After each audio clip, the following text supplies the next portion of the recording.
groups, and KiwiLink is the Tourism New Zealand Roadshow, so we participated in those, and in particular in the UK trade show.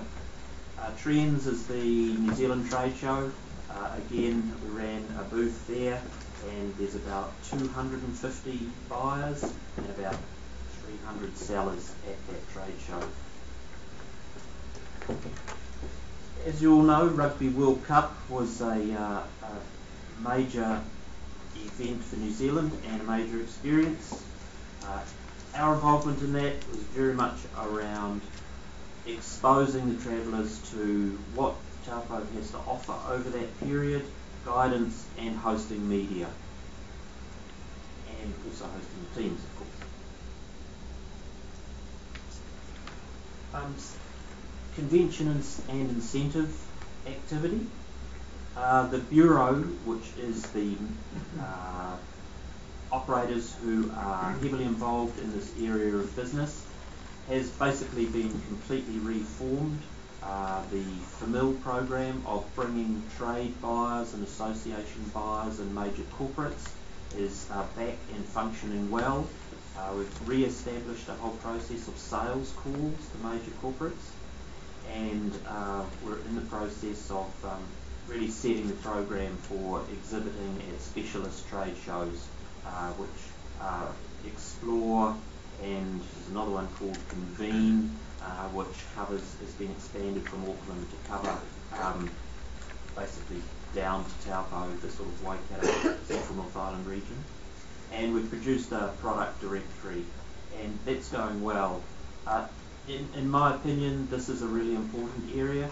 These people spend more money than the average visitor, and word of mouth from this group is very important. We do survey operator satisfaction, and this year we've delayed, or this calendar year we've delayed it until next calendar year, just because we do not have a general manager at the present time, so we want to just fold it and move it along in the year. But these are the satisfaction and engagement numbers. They are lower than we would like, so that's an area where obviously we have further work to do. The eyesights, as you know, we've got Taupo and Turangi.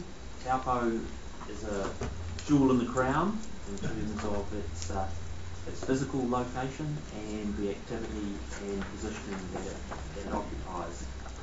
Overall, this is the results from the two eyesights collectively. As you can see, we've got a 9% decline in foot traffic in terms of people coming into the eyesights.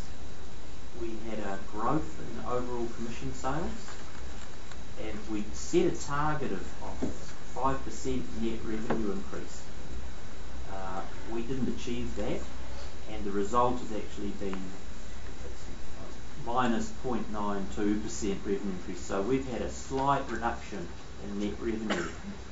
Overall we had a 30% reduction in gross turnover last year out of the eyesights, and we really only achieved sort of -1 by matching that in a reduction in costs, and that was pretty much around staff costs. So it reflects the retail environment in New Zealand at the moment.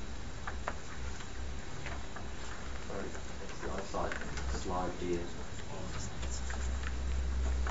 Just turning to some of the campaigns, we had a big winter campaign, Grab It, and it's being repeated this year. And this is just some of the data.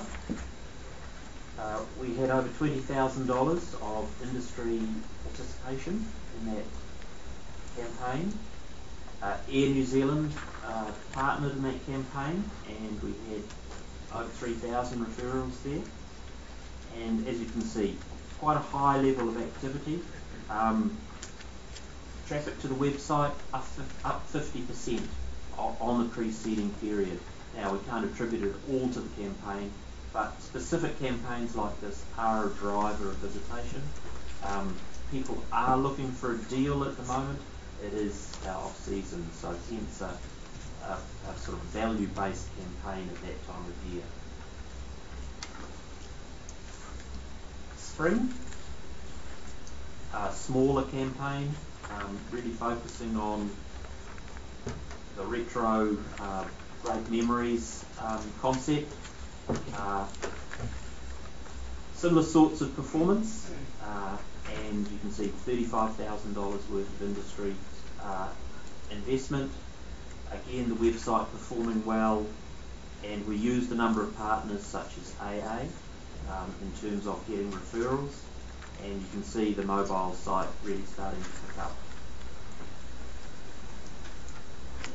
The autumn campaign, again probably significantly smaller,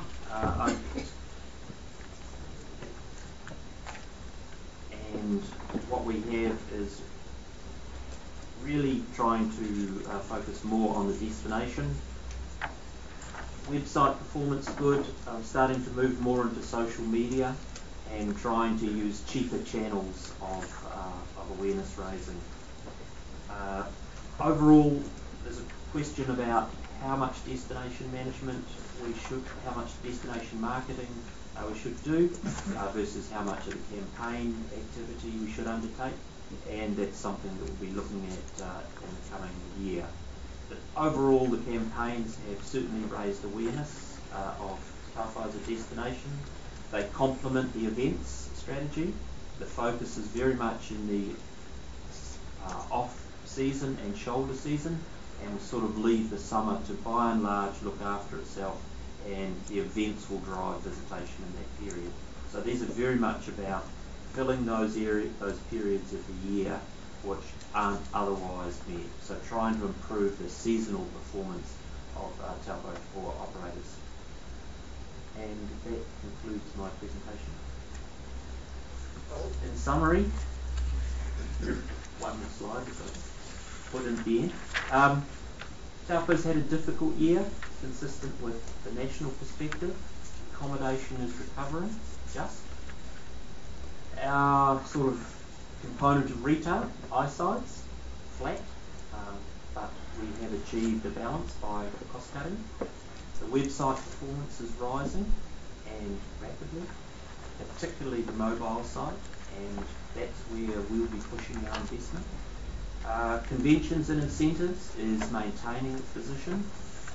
Overall nationally, convention incentive business is tracking downwards a bit. And the campaigns have driven significant awareness and visitation in off periods, and my expectation is that this year will be equally difficult.